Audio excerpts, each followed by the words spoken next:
So I had mentioned that Guru had kind of given me this mission on my before I left New York, because he'd recorded the Slovenia song, and that he asked me to try and get it on as many, even 27 possibly. Guru had said 27, but I didn't know if there were 27 radio stations in Slovenia that we could get it played on May 1st, which was when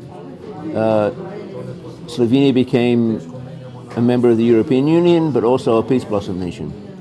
So I had asked one of the local disciples if he could also help me contact different stations and this and that. And I also somehow obviously that spoke English, I would call myself. So we tried, and we had no idea as to what actually had happened, how many stations it had been played on, and this and that and everything. So when Guru arrived at the venue, Guru wanted to play. There was an organ.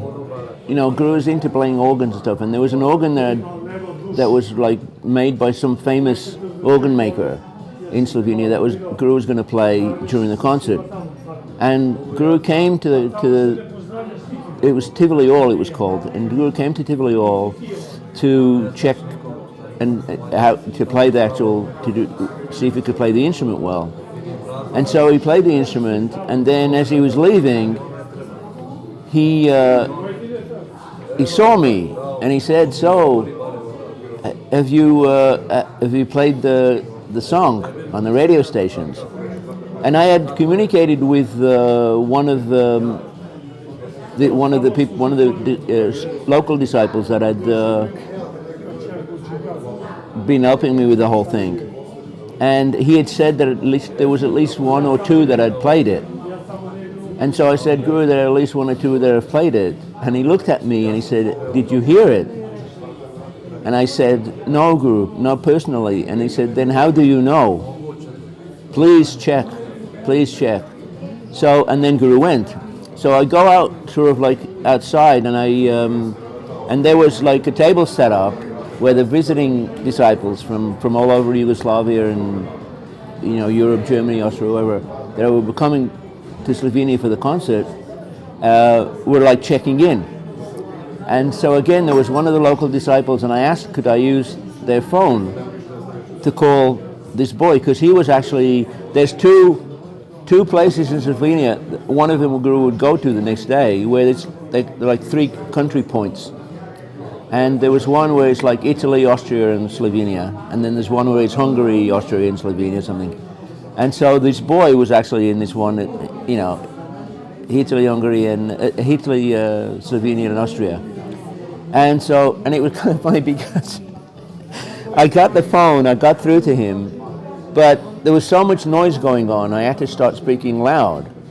And I realized I was very close to where these people were checking in for their accommodation and stuff, all the visiting disciples. And of course I had said, "Guru, can you hear me? Guru wants to know." And the moment I said Guru, everybody online looked at me. So then I had to kind of like hide under, behind a tree or something, so that people wasn't watching and listening to what I was saying. So that was kind of like an interesting experience. And but then ultimately, he told me that, for sure that these different stations had played it and this and everything. And then after there was a concert and whatever, and I talked about the concert in Slovenia, in Ljubljana. The next day, Guru went to Maribor. First, actually, he was going to this 3 border point with Hungary and for a thing there, with like a local mayor or whatever, and then he would come back to Maribor, where we would give a concert in the evening with various politicians that Guru would lift during the day, and a few of them in the evening. And that also, they would, besides they would have sort of like an orchestra playing like a European Union song or whatever like that, but Guru would open by playing Esraj, which so it would be a whole national thing.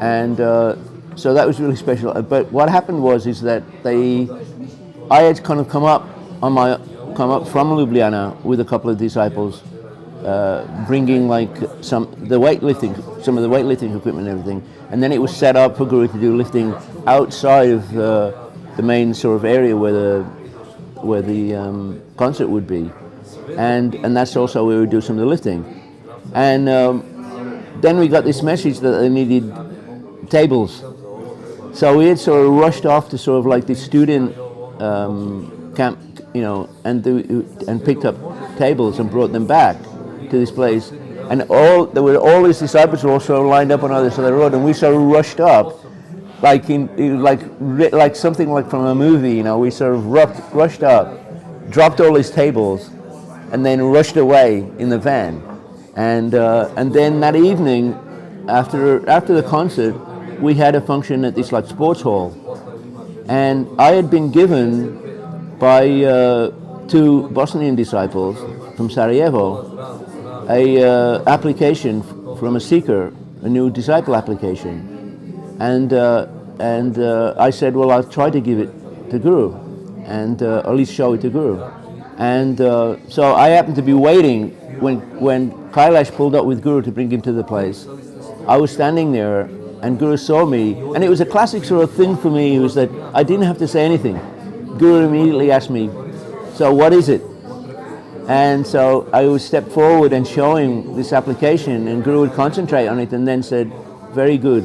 And then that was it, we had a new disciple. So, I had so many occasions where, particularly with Yugoslavian seekers wanting to become disciples, given applications from all the places, from Zagreb, from Belgrade, from wherever, that I had the opportunity, especially in New York, to have the opportunity to show Guru, and Guru then, accepted as disciples on the spot.